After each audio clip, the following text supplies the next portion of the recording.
after so many weeks na naging busy po ako kasi nga po, syempre kailangan natin unahin ng ating major trabaho.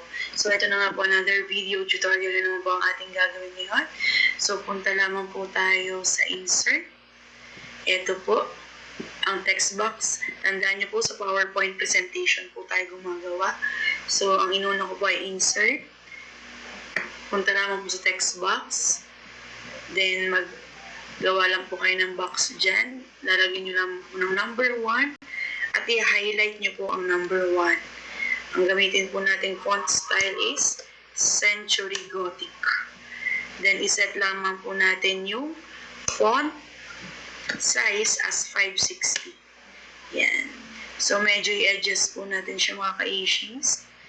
Then, after that po, i-bold natin yung ating numbers. Yan. Ating numbers. Ang dami. Ang ating number. So, ang gagawin nyo lamang po, issues, ay pupunta sa shape format. Yan. Then, after nyo po dyan sa shape format, dito lamang po, ano nyo po yung text field na yan. Then, punta kayo sa my picture.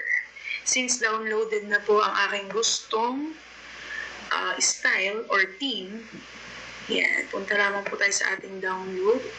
So, depende kung saan po yan nakasave. So, sa akin po kasi nakasave sa sa download. So, ito po yung napili ko. Yan. Insert lamang po natin mga ka-issues. Then, tada! That's it. Ganyan lamang po kadali. So, gagawa naman po ako ng another. Yan. Number 2 naman siya. Yan, mga ka-issues.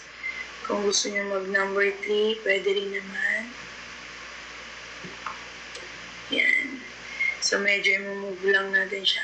So, issues napakadali lamang po. Depende po sa gusto nyong design or style. Make sure na nasa center po yung pinaka-theme para kitang-kita po siya.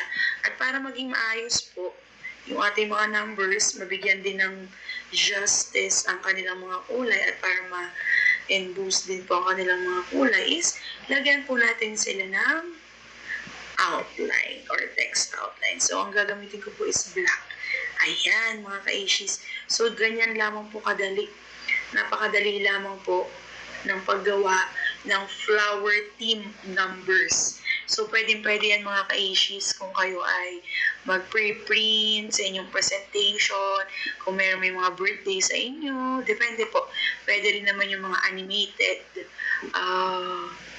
theme. Basta po depende po sa ida-download or gagamitin nyo as theme dito po sa PowerPoint presentation. So, that's it mga ka-issues. Ganun lamang po kadali. Sana po natuto kayo.